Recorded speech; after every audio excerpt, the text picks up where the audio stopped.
All right. Hope you guys can see me. Hope you can hear me. I don't know where this thing puts the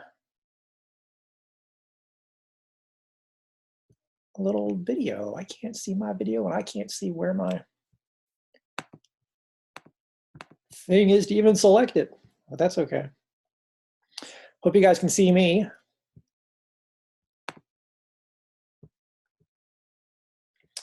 Can you see me? Cool.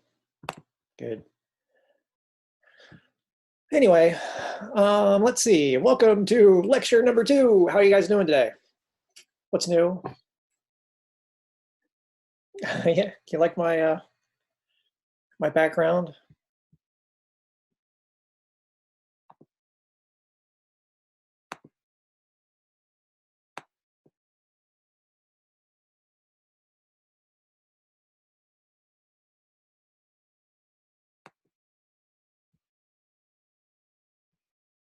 Nice.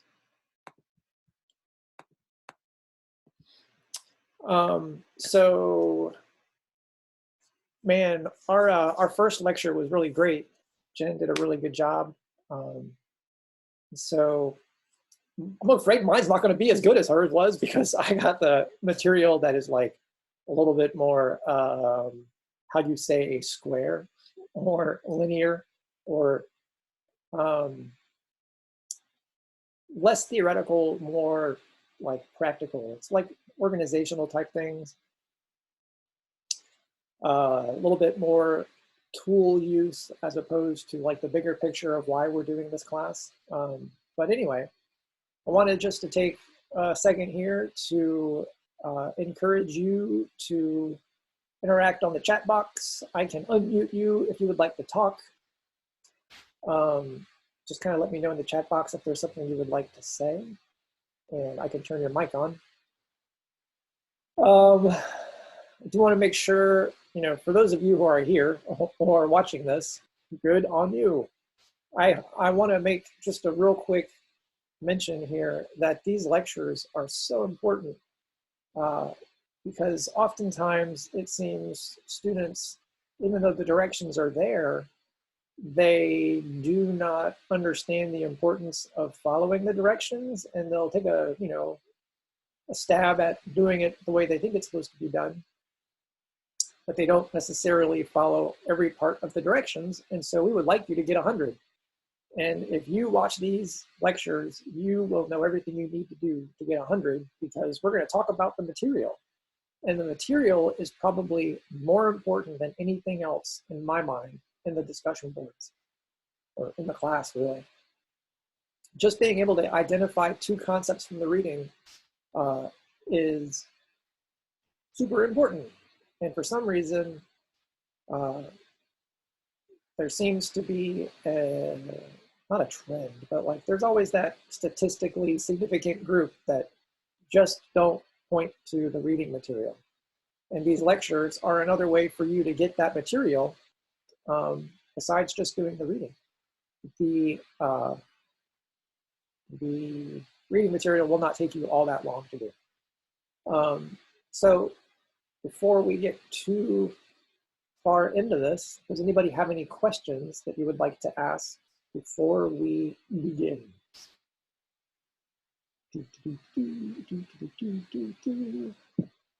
How's my audio? Can you guys hear me okay? Yeah, cool. Well, my wife is in the other room doing speech therapy on Zoom. And so there are 2 Zoom sessions happening within mere feet of each other right now. And so hopefully we won't hear her in the background. So I want to give you guys a little bit of about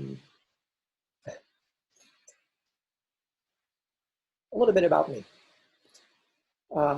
So my 9-year anniversary is in a couple of weeks of teaching at Full Sail. Jennifer and I started at the same time, and there's been a whole lot of things that have changed in 9 years. But one thing that has not changed is our philosophy. And so she and I both are in agreement on our job is to facilitate, your success. And so what you will notice is we will give you the opportunity to fix any oopses along the way. And so a little bit about my background, how I got to this philosophy of our jobs being to facilitate you. Matthew picked up on the idea about me being an entrepreneur type. So yeah, my wife and I have a business together where she does speech therapy and I do counseling. And so counseling is just an extension of what I do in my teaching. My role as a teacher and as a counselor is to help other people along their journey of what is important in their current situation. And so currently for you, in Full Sail's roadmap, psychology of play is on your radar. And so a part of your current events in life is how do you navigate this class whenever it may not be your primary interest for being here. And we get that. And so my role is to make sure that you have the tools necessary for you to get through. And so I use a compassionate approach where everything that I do comes from making sure you know what's expected. And if you fall short, I'm probably going to give you some grace because that's how I roll. And I'm going to point you in the right direction. And I'm going to give you a secondary thing to accomplish. Generally, it's like an extension. You know, if you miss out on something on a deadline, I'm probably going to extend it for you and give you an opportunity to get it done. And I want to tell you a little bit about why that is. I grew up with speech impediments. I had a very hard time talking to people. I stuttered until my mid-20s. I talked really fast. And I had a lot of anxiety related to social stuff, you know. And so later on in life, when I was in college, I started to struggle in college. I had a horrible time with math. Math was a barrier for me, and I did not do well in college algebra. I did not realize I had a visual processing deficit. And so I completely failed college algebra, no kidding, at least 4 times. It might have been 5.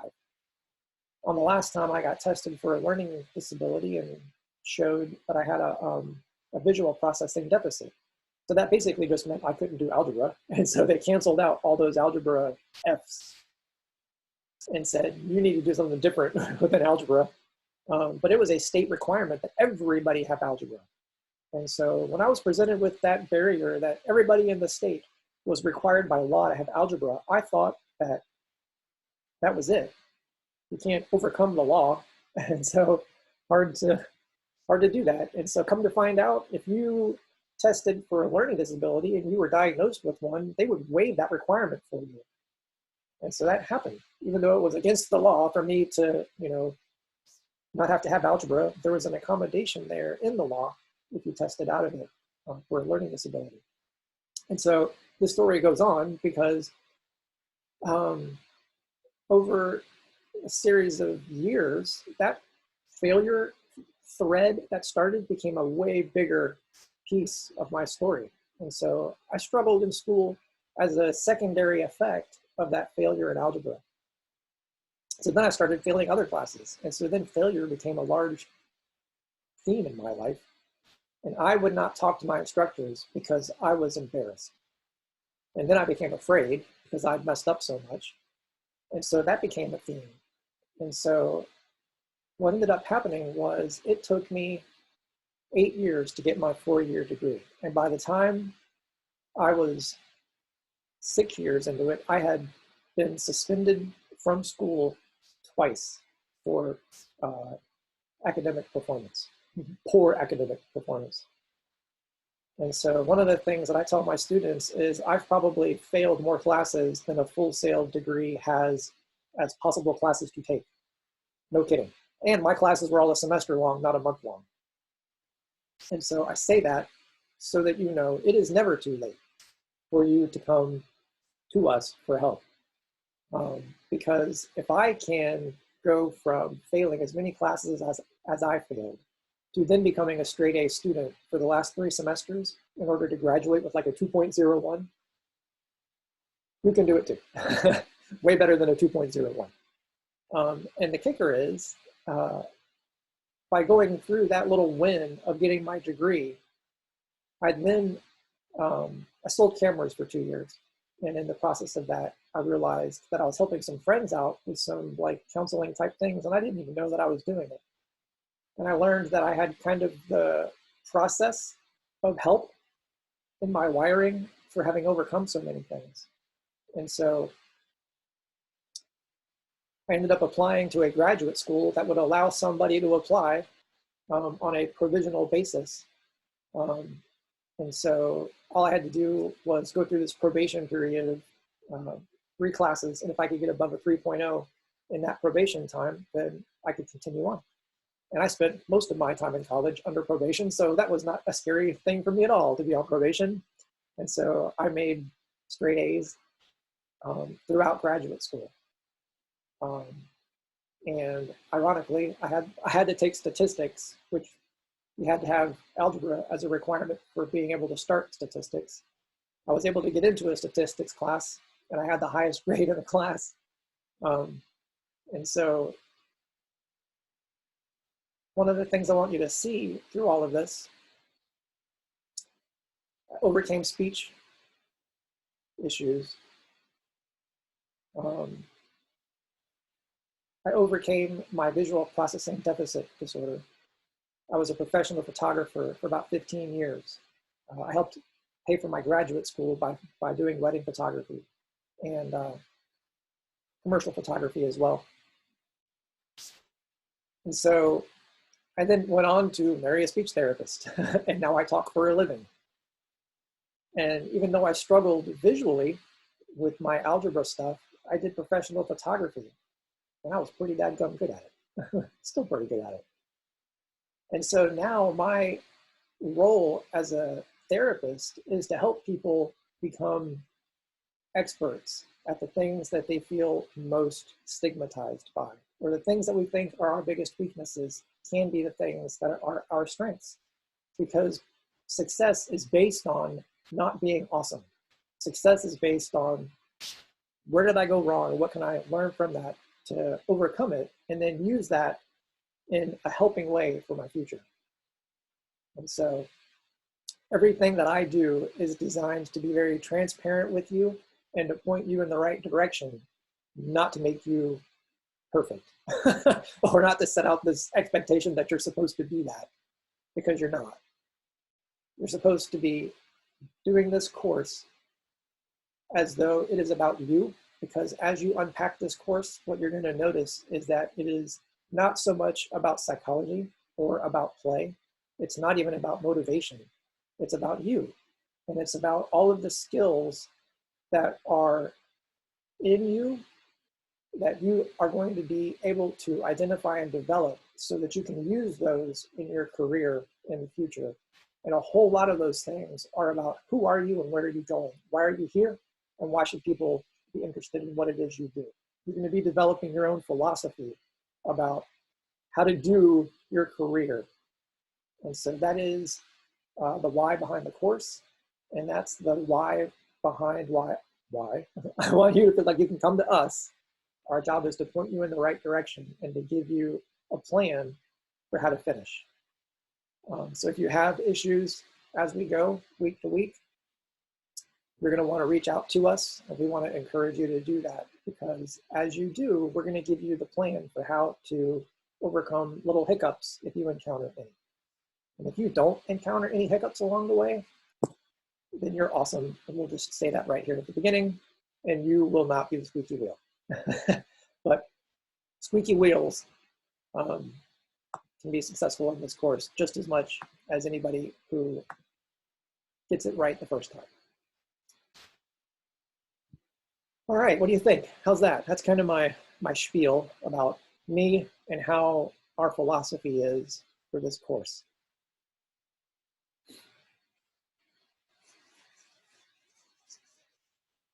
Jasmine, you're a photographer, cool.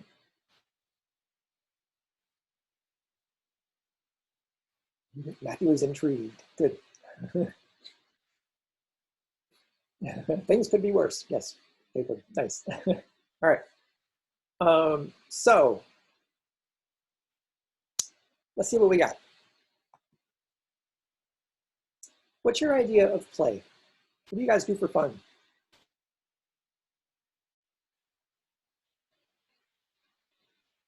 Wonder if I can show you my Lightroom stuff. I bet I could.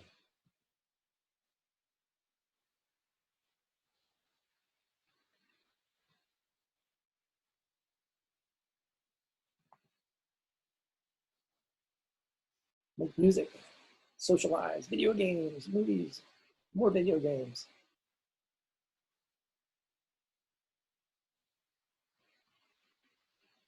Cool.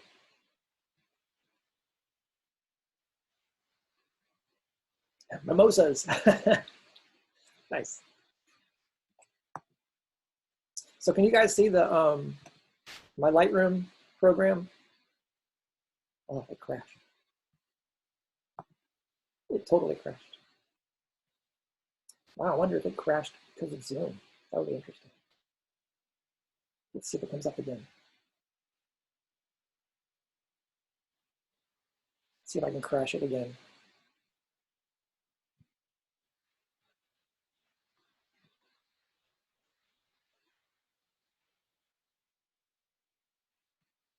Yeah, I understand.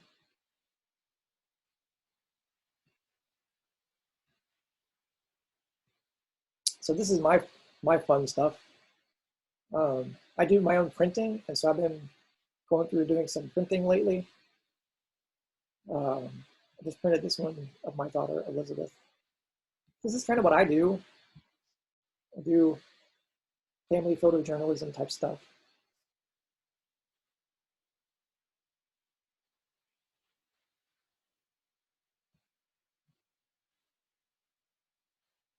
Here's the kids for Easter. And I do concert photography. I do quite a bit at my church. We have a rock and roll band at church, basically, and I do photography for that.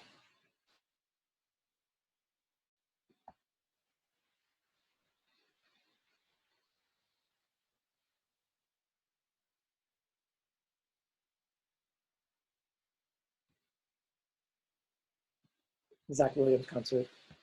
This was like right before the quarantine started. I'm at the back of the church with a long lens. So this is the stuff that I enjoy doing.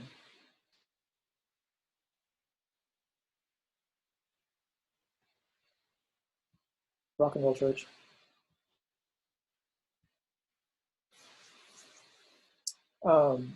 My big thing is about storytelling. Like I totally just enjoy telling stories.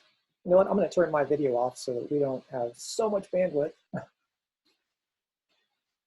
And it's kind of cool. I actually have been doing a little bit of teaching photography for the kids at church.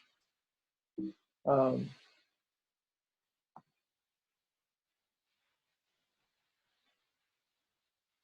are my filters?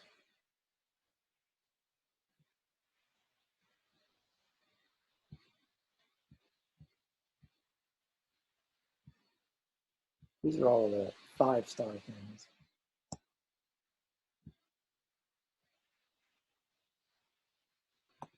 Oh, turkeys. There's the kids. So this is what I do for fun, but really my thing is about storytelling. So I enjoy telling stories. And so there's all different ways that you can tell stories, you know. This is my church's 150th anniversary. I do parent baby dedication photos. There's my son.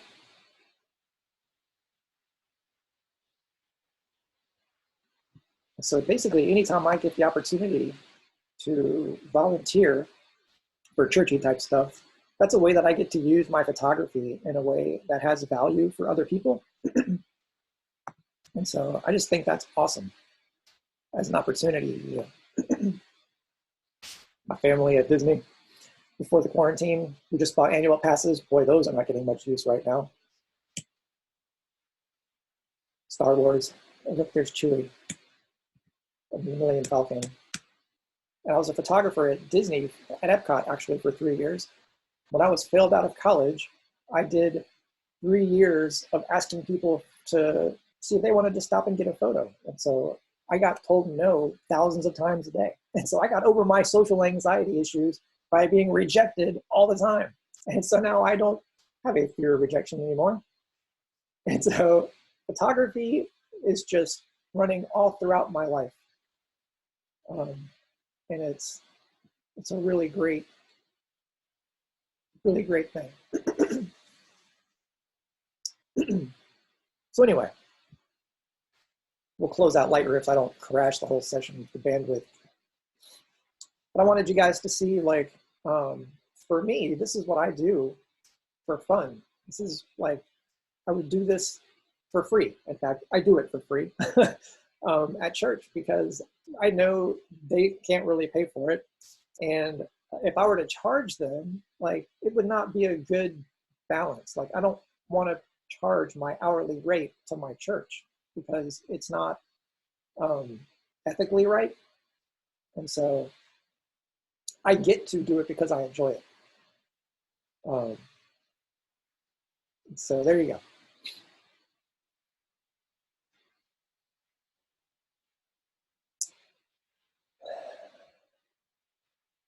All right. So why are we learning about play? I think Jennifer kind of touched on this. Really, the kicker here is we're learning about play because it is the way that we look to learn. Typically what happens is if you're going to learn a lesson, you're going to try to learn that lesson in the most pleasant way possible. And as kids, everything that we do for input, for kids, that's just a play thing. And so we think it just goes to a transition in adulthood to where instead of being like a kid and constantly seeking play to learn, as an adult, what we do is we seek play as like an escape from work. And so it's interesting that there's this transition that happens where instead of doing it as the primary way of learning, we then do it as the primary way of coping with an out of balance of work. So we try to reestablish that balance with play. And so I think it's interesting that you guys are here getting degrees in fields that are about having other people have fun. And so I think for me, the big reason why we're learning about play is because you guys are going to be in a field to help other people have fun. And so it would just follow naturally that it makes sense for you guys to see the value in fun because that's what you're going to be providing to other people. I'm going to grab my water real quick. I'll be right back.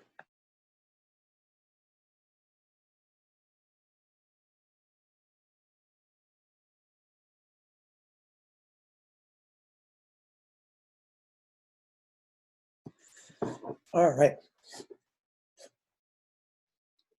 We will actually have probably a bit of a break in a little bit. We'll take 5. And so when we become adults, we try to balance out work with play. And I think we look forward to play way more than we look forward to work. And one of the things is, as adults, what a lot of us do, and I think you guys being at Full Sail is evidence of this, is we try to make the thing that is fun become our work. And I think you can probably see that in my life because I do photography so much, like that's fun. And I've had years and years of my life devoted to that fun activity, and I earned money doing that fun activity. And so now I do that activity still, not so much for work, but I like give back to society. Now I do it for free because I can, and that's fun too.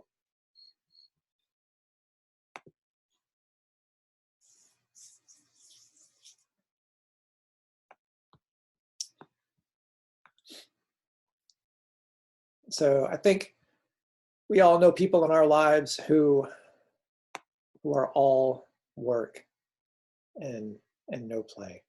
And they're, I don't know about you, but I kind of like feel bad for them. I know sometimes it's a perception thing. Like my dad is probably an all work and no play kind of guy if you were to do like a drive-by look at him. But if you stop and get to know my dad, the things that he does are like major hobbies. Like my dad fishes and he hunts, and he was really into sports. And so he's like, everything he does outside of work revolves around him having fun. And he doesn't see it. He doesn't see that there's a big fun movement in his life. To him, they're hobbies. And it's funny because he doesn't connect that hobbies are about fun because in his mind, hobbies are about accomplishment. And so it's always about winning. But that's part of what play is. And it's funny that he doesn't connect winning with play. But it's in there and we're going to cover it. And so play is the highest form of research. And kids totally get that.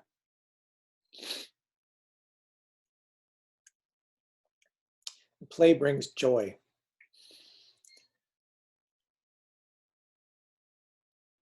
Not only is play about bringing joy, but like, I don't know, like so much of, it kind of sounds cliche, you know, that play brings joy. It doesn't just bring joy, it brings like gratification. And so sometimes it brings instant gratification, and that's probably what they mean here by joy, but it also brings delayed gratification. You know, I mean, sometimes you set a goal for yourself to accomplish a couple of things at work before you play. And then when you get to finally accomplish that play, even though you've delayed the gratification, joy is what you feel.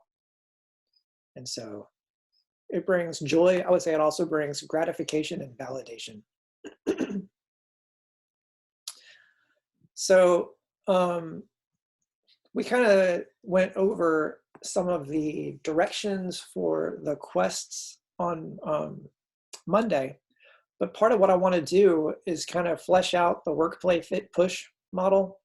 I don't think Jennifer totally went into the model. So what I want to do is make it so that if you choose to do quest 2 this week, you'll have a clear understanding of what it is we're looking for. So what I want to do is, I think I'm going to bring up this document here.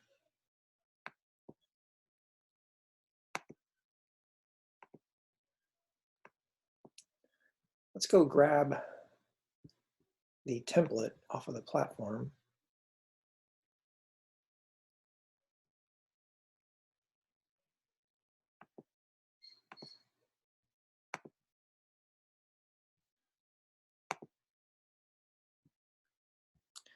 When you come into the directions for the discussion board, you'll see here's a template we have for the work, play, fit, push. So this is quest 2.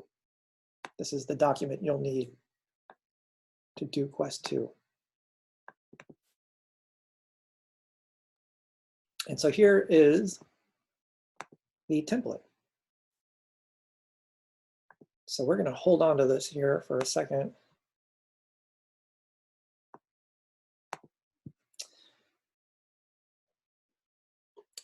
So this plan was developed by Amber Ray. There's like a blog post where she wrote about it. You can go actually look this up. And this is a simple like format or a simple template for how you could divide probably what you're already doing in your life. You can identify some of the things that you're already doing and then just funnel them down into how this plan works out. And so the first thing we have is work. And so this is not necessarily going to work, but it's what are you doing in your life that are your 3 like things that require effort. And you want to just identify what are those 3 things. It could totally be things like washing the dishes, um, doing an assignment for class, reading my, classwork. But it's what requires effort. Yeah, eat, shower. Those are totally things that could be work. What are the 3 things that you want to accomplish each day? And what we want you to do is, for the work section, go in there, and we have them numbered 1, 2, 3. We want you to put in 3 items for each day. If you want to do 5 days, that is acceptable. You don't necessarily have to do 7 days. It would be good if you did, but you don't have to. And then just identify 3 things that you do that require effort for each day. And so we want you to come up with a goal every day for play too. You're wanting to make time for activities that you enjoy, things that allow you to recharge. And so think about what are the things that you would like to do for fun, and you want to identify 1 item per day and put 1 play goal for each day. Now, you might ask, could I have the same goal all week? That would be lame. We want you to work on identifying different things, but we totally get that you might have some things that you do every day. Like, that's fine. We do ask that you try to identify more than 1 thing. So don't just have play Call of Duty Monday through Sunday. Play a different game. Do a different game. Try to identify something unique for each day, but it only needs to be 1 item. It doesn't need to be 3. There you go. Alternates between League of Legends and Minecraft. That's fine. And so the next category is the fit or wellness category. And so this does not have to be exercise. It could. I walk around my neighborhood 3 times per day usually. And so I would put walking, down here. Maybe I identify walking in the front of the neighborhood or the back of the neighborhood.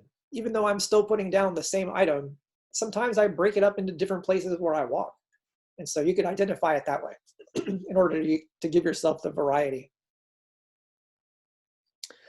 Yes, Andrew, I put 3 things because it's totally random what I do for play. Is that okay? Yes. So this could be exercise. It does not have to be. It could be anything that you do to invest in yourself being well or healthy. It could totally be you could identify a different kind of food that you want to incorporate into your diet towards being fit or wellness. Like interacting with others. You could totally have that in light of the fact that we're all quarantined. It could totally be a wellness goal to find other humans. Yes.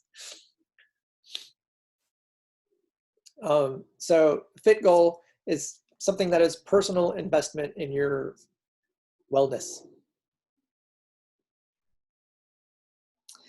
And so the push goal, you only need 1 per day. Like on this template here, you only need to have 1 fit goal identified per day. And then the push category is what would you do outside of your comfort zone?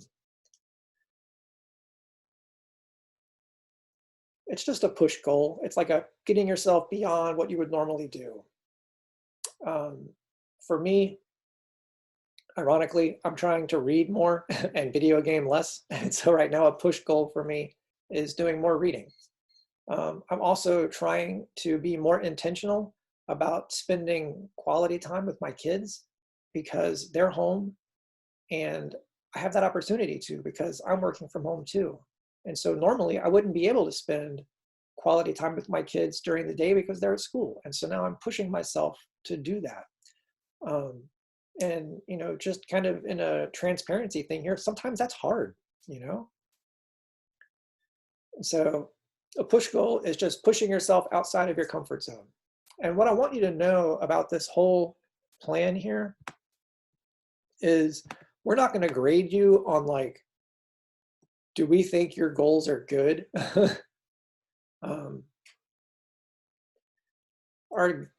Our role here is not to judge your plan. our role is to determine, did you fill it out? And so if you filled it out completely, we're not going to tell you, you know, reading a book is totally not a fit goal. Like, it could be a wellness goal for sure. We're not going to get into splitting hairs on the thing. So do we have to have a push goal every day? So if you want to earn full credit on the plan, I want you to have a push goal for at least 5 days. I get the idea that you should have 2 days where you are doing something not school oriented, but this is your plan for your life. And so the argument here behind the reading is, this is what a healthy, balanced life looks like, is it's got these things built into it.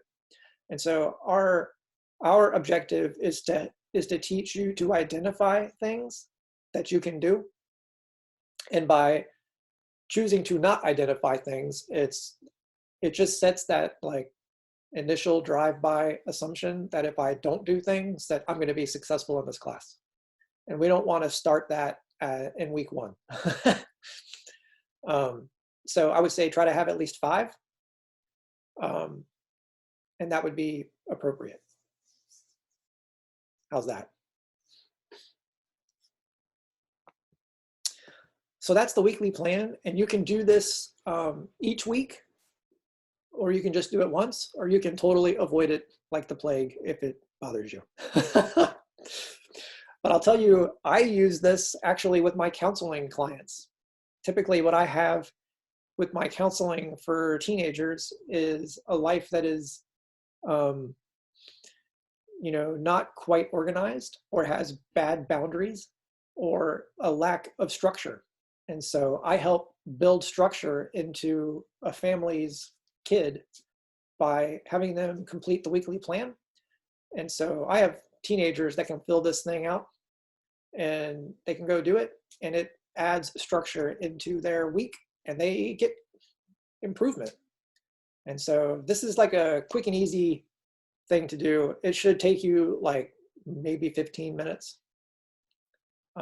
If you are good at looking at your life and saying, what the heck am I doing? And can I identify those things and write them down? If it takes you longer, that's like totally fine, because that is showing that this is an area of growth, and that's a good thing. Cool.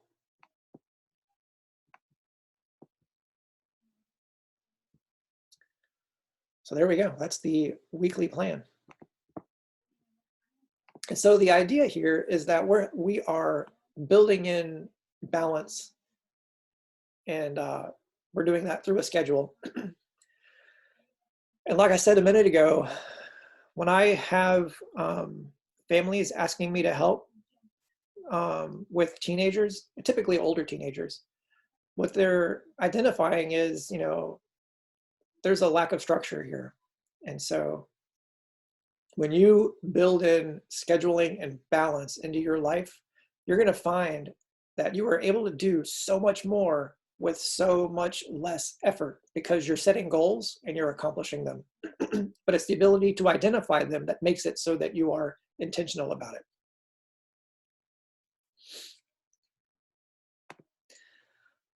Okay, so one of the things you're going to see in your reading is this idea of time batching. And so this is just taking your day and looking at it and saying, what are the things that I'm doing? Are there areas in my life or my day or my week where things are similar, and I'm trying to spread in way too many things over way too much time?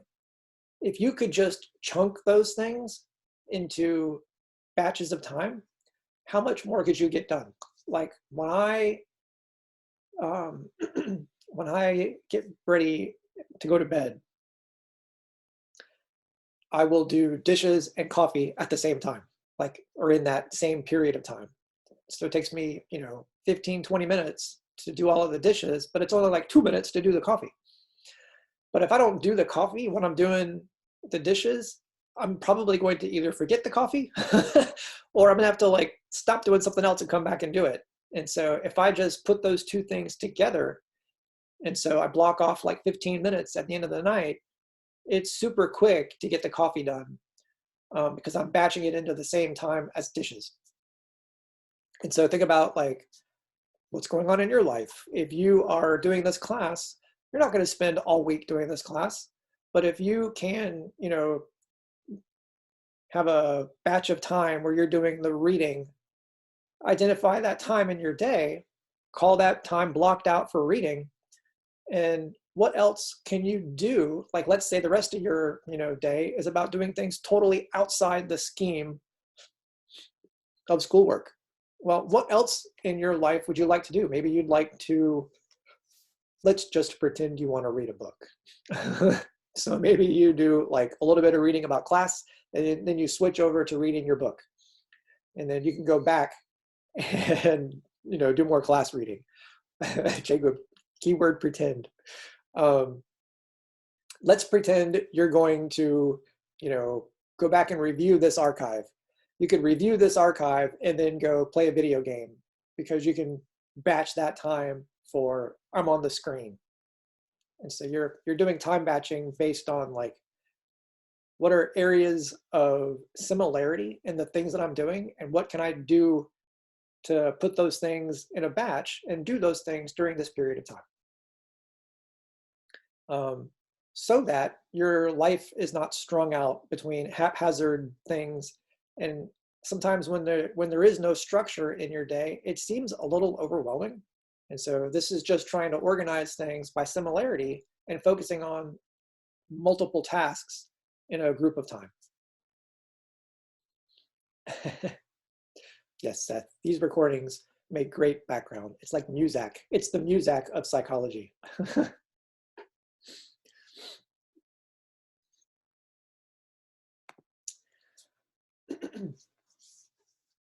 The next concept is called peak performance, or peak performance time. And so this is the idea that you are probably wired more for either morning, afternoon, or evening awesomeness. So we're going to look at this as we have 3 different times when your peak is. And so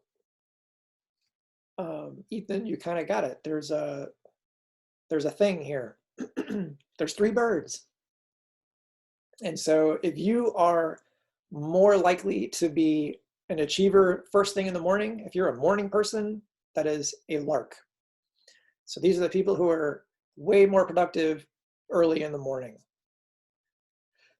Typically, most people fall somewhere in the afternoon time. And so Abdul, what are the ways to spot your peak performance times? So you're just going to do a self-assessment of you and think, do I enjoy getting up in the morning, or do I not enjoy getting up in the morning? Do I enjoy doing things at night or in the afternoon? And so for most of the people, they are a hummingbird, which is middle of the day.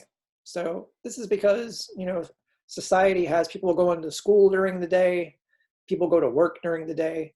And so there is an expectation socially that like most folks are going to be used to being productive during the middle of the day.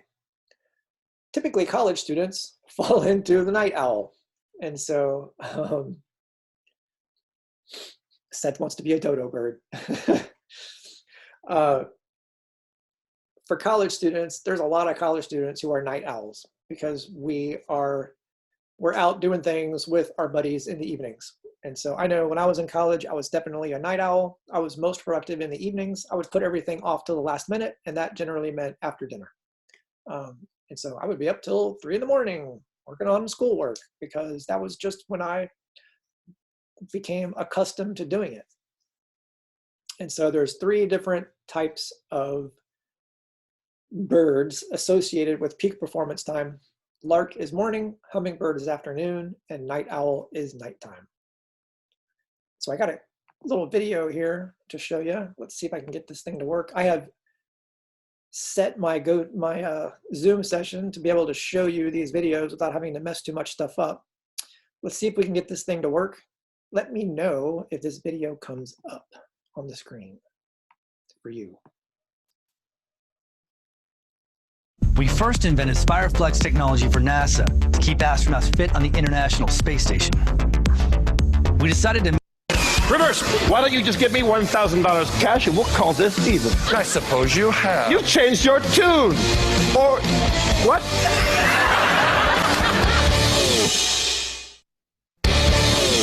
This is a fun little game that we like to call forward and reverse. It's for Jeff and Ryan. What's going to happen is I'm like your remote control on your DVR. I can say forward, reverse, pause, any buttons you would have on that, I can say you have to follow the direction that I give you. So to start this off, let me see you, sir, right there. What is your name? Kyle. Kyle, you have a black eye, I notice, on your face. What happened, Kyle? I got in a car accident. You got in a car accident. Nothing funnier than that. With a fist. So, and you're okay, I take it, yeah? And what was the situation? Was it your fault? Someone else's fault? No, I got rear-ended. You got rear-ended, so we'll start off. And what did that throw your face into? All right. Starting off with the rear-ending car accident. Take it away. Forward. Oh! George, That was totally your fault. I suppose you didn't see me signal. Reverse. I suppose you didn't see me signal. That was totally your fault. Oh, Lord! I can't believe what just happened. Forward. I can't believe what just happened. Oh, Lord! That was totally your fault. You didn't see me signal. I was sitting at the intersection minding my own business. Well, perhaps I should just phone the police. Reverse. Well, perhaps I should just phone the police. I was sitting at... Perhaps I should just phone the police. Reverse. Well, perhaps I should just phone the police. I was sitting at the intersection just minding my own business. I suppose you didn't see me signal. That was totally your fault. Oh, God! I can't believe what just happened. That was totally your fault. I suppose you didn't see me signal. I was sitting at the intersection minding my own business. Perhaps I should just phone the Oh, police. you go ahead and call the police. Oh, you don't think I will? My brother is the chief of police. What? You heard me. Reverse. You heard me. What? My brother was the chief of police. I suppose you don't think I will. What? Forward. I suppose you don't think I will. My brother is the chief of police. What? You heard me. All right, you've proved your point. You changed your tune. I have. Listen, why don't you just give me $1,000 cash and we'll call this even? All right. Reverse.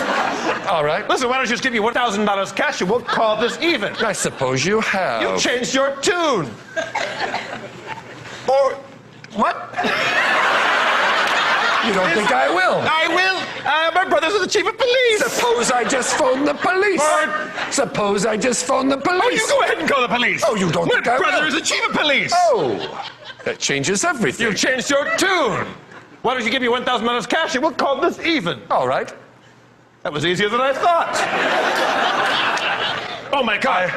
There's another person in your car. I forgot about her. That's my dog, Jeanette. Your dog, Jeanette? Unfortunately. I'm gonna give her mouth to mouth. Reverse. I'm gonna give her mouth to mouth. Unfortunately. Your dog, Jeanette? That's my dog, Jeanette. Wait a second, there's somebody else in this car. Oh, my. No, I don't suppose. Oh, That was easier than I thought. I suppose I will. Oh, you changed your tune. Or is he? My brother's the chief of police. Oh, suppose I phone the You go ahead police. and call the police. I will. What if I do? That was totally your fault. Suppose I give you $1,000.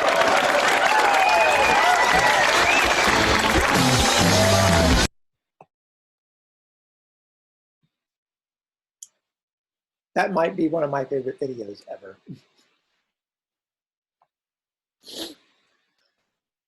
Oof. So I think that goes to demonstrate the idea of minimizing interruptions in your day, having a balanced life, having structure. And so there's a whole lot that can, there's a whole lot of good stuff that comes from having a structure. And those guys had to like keep all that stuff in their mind. And they had to be able to use it backwards and forwards. And you got to be able to have a map to be able to do that, you know, like you got to be able to keep all that stuff in your mind. And so I think that is a really good demonstration of keeping all of these things in your mind is really difficult. But if you can write them down and have a template for how to do things, that's what makes it much more fun. And so when you do improv stuff, like these guys practice how to do these things. It's not like they just roll out and they're good at it. Like they've got to practice the templates for how the format of these things works, so that when they get in the middle of that moment, they're able to do it. And so they've got to practice that, and they're intentional by pre-planning how to come up with this way of storytelling. So what we're just getting at here is there's some a skeleton format here of being able to do this type of intentional thing with life in general. And so it's good stuff. So here's another video. This is going to tie into the kind of the time batching thing. This is for BRAC. So this is a basic rest and activity cycle. So this is also in your reading. So the basic rest and activity cycle is kind of a overlapping concept for peak performance time. So let's watch this video and we'll kind of unpack BRAC a little bit more.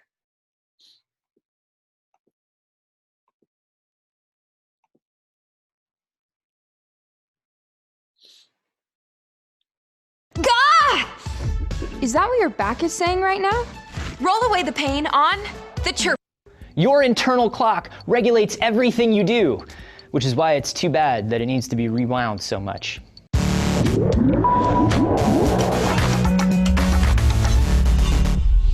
Anthony here for D-News, and you know that you have an internal clock. You get tired around the same time every day, you wake up around the same time, you have a basic idea of how much time is passing without having to check. Your biological clock is this precision timepiece in your brain called the suprachiasmatic nucleus, or SCN. It's made up of 20,000 neurons that control all the other timing mechanisms of your body, your sleep cycle, your metabolism, hormone production, even cell division. There are 1,440 minutes in a day, and the SCN counts them with only a 1 to 2% margin of error and keeps it running smoothly. It's called the circadian rhythm. So these 20,000 neurons are working together. They have to be able to stay in sync, right? And that takes constant work from a neurotransmitter chemical called GABA. The SCN also takes clues from outside stimuli, particularly sunlight, because we're diurnal animals. As the sun starts rising later or the days get longer, your clock slowly adjusts to make sure that you're set up to be active at the right parts of the day. Now, the downside is that the internal clock is delicate.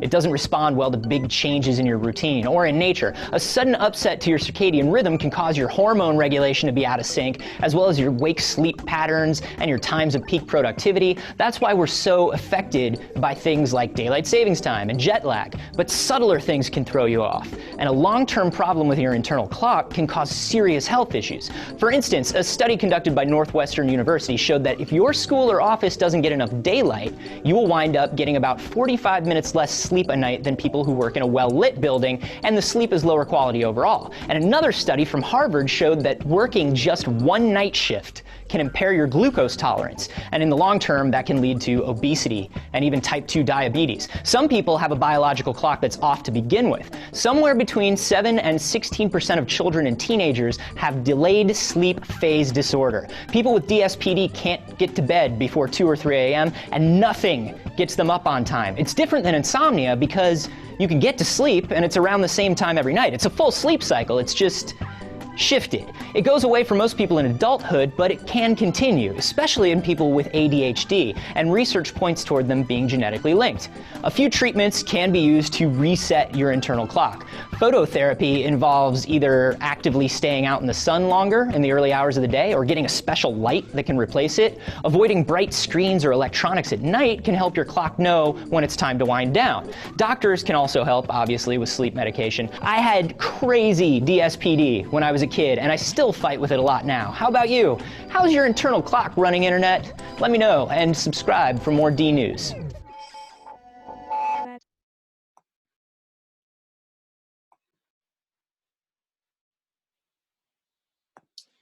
All right, so that video was kind of showing us circadian rhythm cycles. The BRAC stands for basic rest and activity cycle. And so what happens is a couple of times every couple hours, your body needs to reset. And so after you like go through a couple of minutes of learning, typically you want to break. And so that's where these videos come from. And that break serves as a way to let your brain unplug and kind of recharge, because your brain needs that break, and it needs to be, it needs to have that transition to a less stressful input. And so the basic rest and activity cycle is taking like the circadian rhythm of your day and breaking it down into smaller chunks, kind of like time batching does. But like instead of you batching your time intentionally, it's your body automatically has a cycle of effort and then recharge, and then effort and recharge. And they're breaking it down here by the hour. And so in a typical hour, you need a timeout at some point. And so that's how your productivity works. And so it's beneficial to build in breaks often. That's part of why I do my walks, because as I'm grading, like if I sit down and grade for like an hour, by the time I've done an hour worth of grading, like my brain's got to have something different to do. And so that walk gives me that break that I need to let my mind recharge so that I come back fresh for assignments. Otherwise, I'm no longer at my my happy place for how I grade. And so that's kind of what this is getting at, is there's a bigger picture of how your body works by day, and there's a smaller picture about how your body works by the hour. Sometimes it's every 2 hours, but typically it's a compact version of the circadian rhythm where you've got peaks and valleys of your attention or your ability to sustain effort towards processing.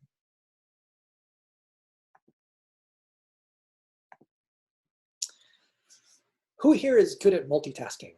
Are you guys good at multitasking? Andre says sometimes. Jacob says nope. Matthew says yes, slightly. It's all a lie. There you go. So we can typically tell who has done the reading or who has not done the reading based off of this question, because there are some students who write on the discussion board that the concept they picked for this week is multitasking. I'm such a good multitasker. Here are the things that I do for multitasking. And we go, did you read? Or did you just pick a concept? Because the whole idea in how we teach multitasking is it's not classical multitasking. It's actually multi-switching or rapid switching. So what happens is people are not designed to do 100% attention on multiple things, because you can't have 200 or 300% attention. You can only have 100% attention. And so if you are trying to do something well, you want to put in your attention to it. And so you can't do 100% of one thing plus something else, unless you are like so good at that other thing that it requires no effort. So typically what we have is rapid switching between tasks. And so if you are having to do multiple things at once, what you're doing is you're probably switching rapidly. You're probably really good at transitioning, not multitasking. And so you're able to transition back and forth rapidly between two tasks. Because according to the reading, multitasking is a myth in the way that it is typically thought of. So let's say when you go to an interview, the person that's interviewing may ask you, are you good at multitasking? Your expected answer is yes, I'm great at multitasking. Just give me the opportunity and I will do anything you need me to do, multitasking included. But like, it's not accurate to say that you're good at multitasking. What is accurate is to say I'm good at rapidly switching between tasks. And so if that's your question, then yes. or go into your interview and just say yes, just knowing that it's actually a myth, because the culture's judgment of multitasking is not true. It's a myth. But you can be expected to rapidly switch and accomplish lots of things in a small period of time. It's really just a perception or a semantics thing. Like, are you good at getting lots of things done before a deadline is a very different question than can you multitask. The correct way is I can get a lot of things done before a deadline passes, yes. That might even be a better answer than yes or no.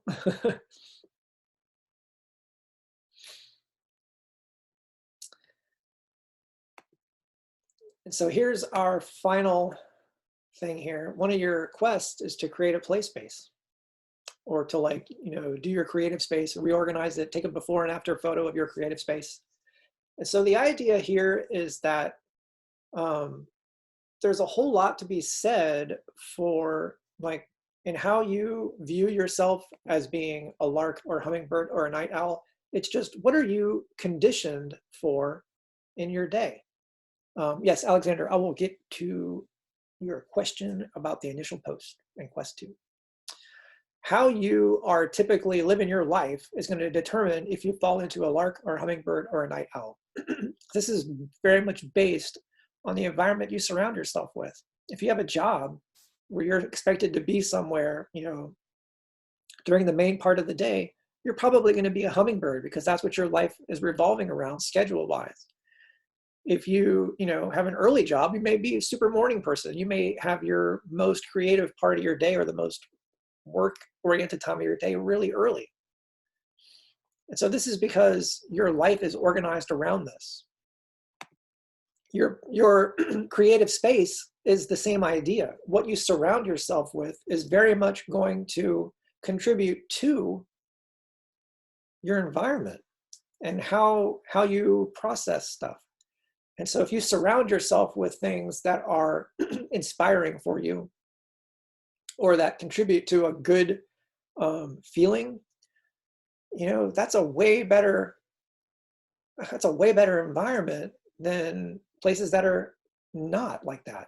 So many strengths come from the way that you customize your work area. Like in my office at Full Sail, I've got pictures that I printed of my family. And so instead of just having plain blank walls on my cubicle, I've got wildlife photos and family photos, photos that I've taken, photos that are meaningful to me.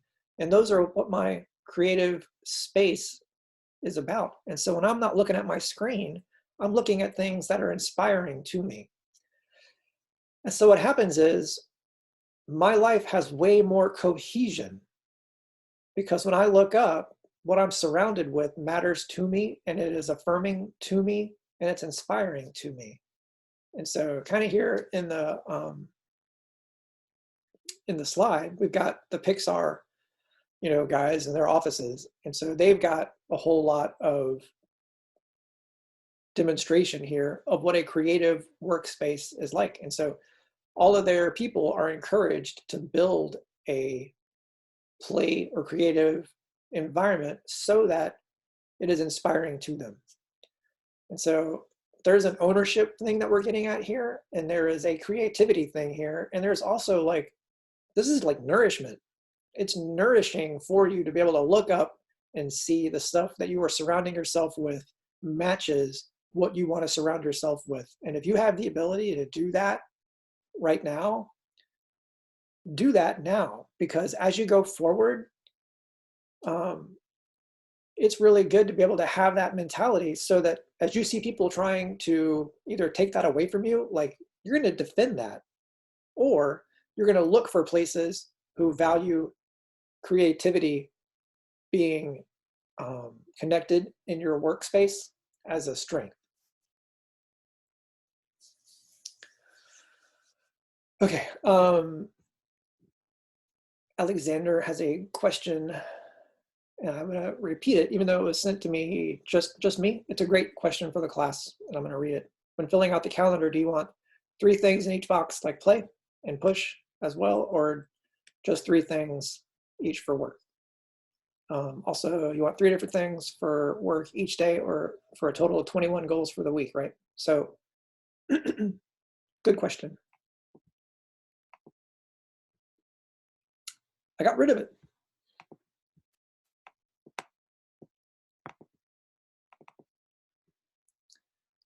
So for your work, you're going to have three items for work each day. I'm saying you need at least 5 days with 3 items. So you would definitely need at least 15 items, 21 if you do all 7 days. And then you want 1 goal each day for play, 1 goal each day for fit, and 1 goal each day for push. And so a good plan is going to be 3 goals here and 1 goal for each day on play, fit, and push. Cool. And that's how we want the weekly plan to go. All right. So Jennifer went through the directions for the discussion board, but you guys have had a little bit more time now. So there's 35 of us here. I want to make sure if you have any more questions, kind of like Alexander did, feel free to ask them. This is a good opportunity. This time is for you. I mean, I know it's me talking about the material, but like the main idea here is to give you guys time where you have access to us live. And so if any of you guys have any questions about the requirements for this week, do please ask them, because this is your time.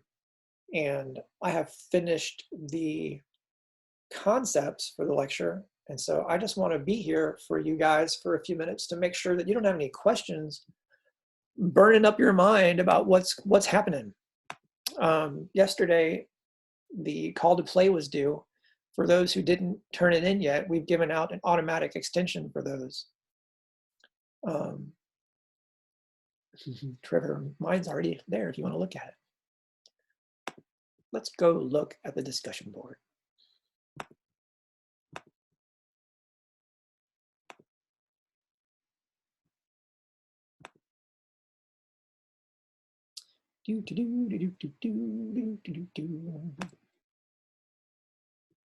Look at that. Jen already put up all of the concepts. Here are all of the concepts that you guys can talk about. So when you have to answer your question number 3 about the concepts, these be them. These are the concepts you want to talk about.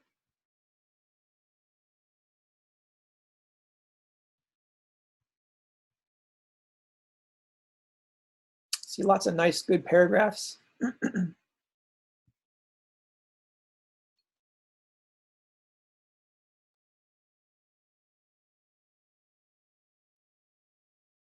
Millennium Falcon.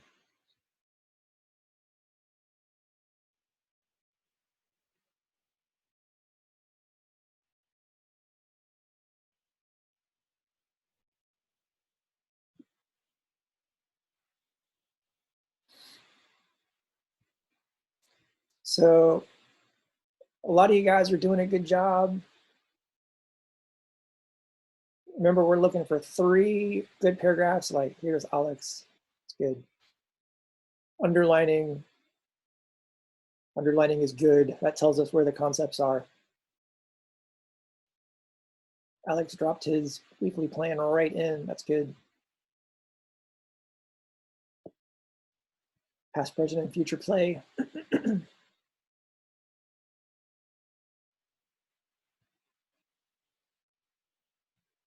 Ooh, Ethan, good.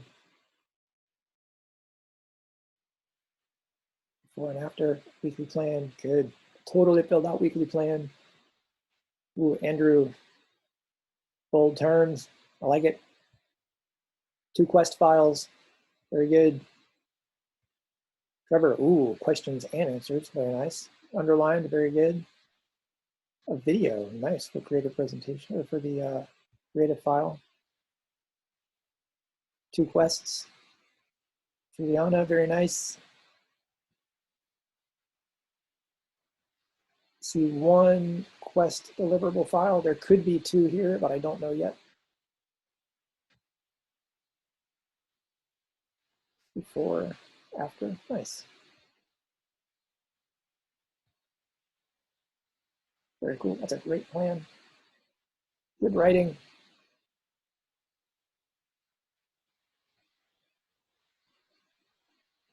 Nice. That's great.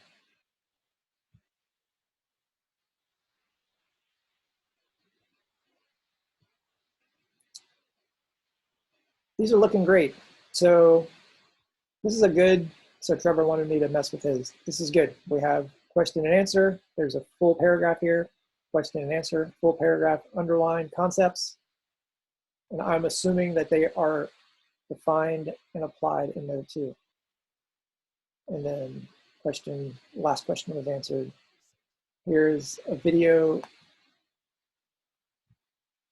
for the creative space.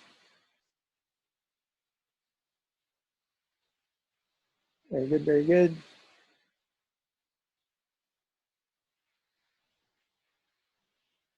So this stuff is the stuff that's due Thursday. This is the initial post.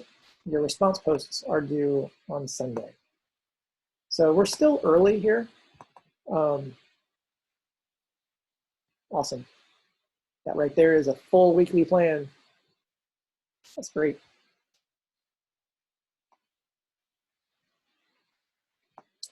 So as you're taking a look at these things, some of the things that I see are, one, it's not due yet. So you have time to come in here and make changes if you need to. For those of you who are working on this and you want to go look at how this stuff loaded, like this weekly plan loaded right to the platform, whereas some of you guys did an attachment.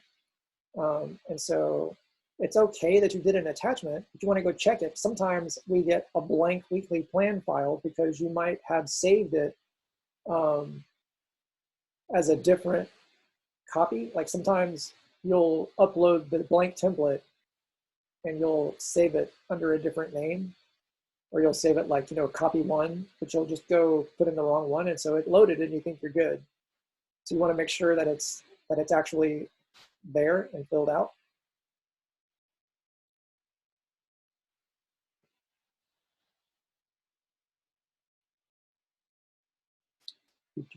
Past, present, and future, very good. That's a great play collage. I'm seeing there's not a, so there's 2 quests picked here, but not both of them are up yet, but there's still time. Like this is not late. And so there's not a problem here yet. We want to make sure we get a second creative file done or uploaded. But for the most part, you guys are doing a great job. See, there's 2 here. This is good. That's a great post. Andrew, good job. Ethan, good job.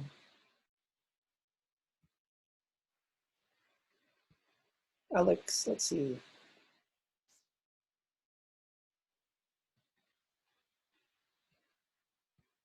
Okay, good. Alex has a couple of different posts.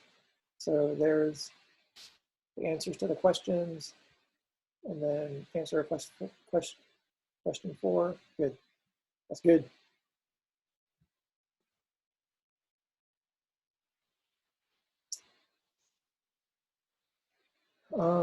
Seth. So Seth, if you're on here, you need to go develop this a bit more. These need to be 5 sentences each. Different Seth, yep.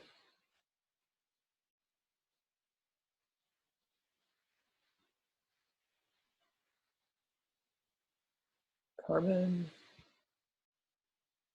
has 1 paragraph. Carmen needs to go do a little bit more, but again, it's not late.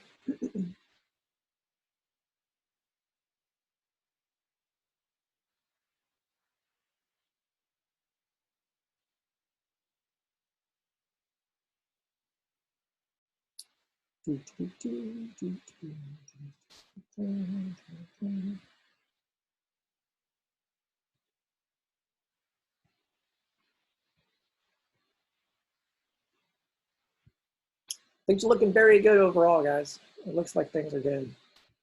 I'm very impressed that on Wednesday we have this much stuff going on. and that things seem to be, directions are being followed, things look good.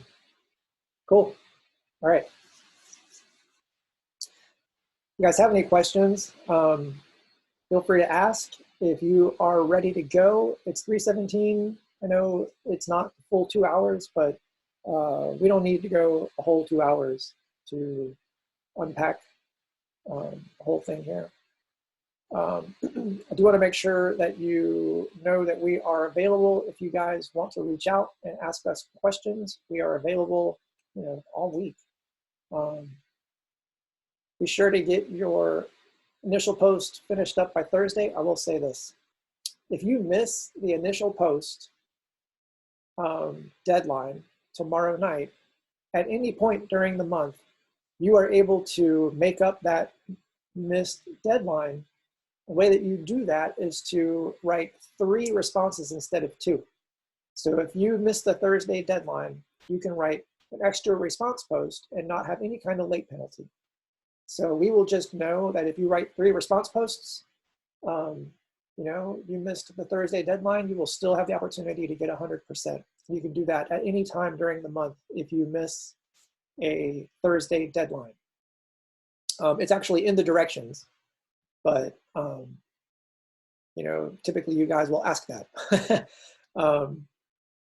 So if you look at the rubric here, meets the initial post deadline or posts initial post late and responds to 3 classmates. You can get full credit if you either meet the deadline or you post 3 responses. Normally you just need 2, but if you miss the deadline, you need 3. So there you go. So you can make your initial post anytime before Sunday, as long as you do a 3rd response post. All right.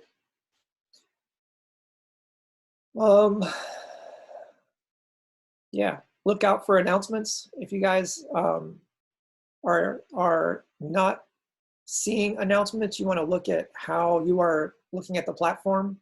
You want to make sure that you are able to see announcements as kind of like a first glance of what is going on. Make sure that you can see our feedback, make sure that you can see messages, make sure that you can see announcements that come out. For me, the announcements live right here. And so here's my first announcement, and there's a video about week 1. If you didn't know that, you should go watch this because there's a little video about just how to get started. We've already gone way more into it than I did in this little video. But these are the announcements that we're putting out. So next week, I'll put out a week 2 announcement, and there will be a week 2 video about things to expect. So it's important that you look for announcements or that you see them if they pop up. That's an important thing. All right, cool. Hope you guys enjoyed the session. I know it was a little bit more linear, maybe less inspirational material, but I'm batting clean up this week. So there you go. All right, you guys are free to go if you're ready. You can also hang out and ask questions if you feel like you need to. I'm going to stop recording, and you guys are free to go.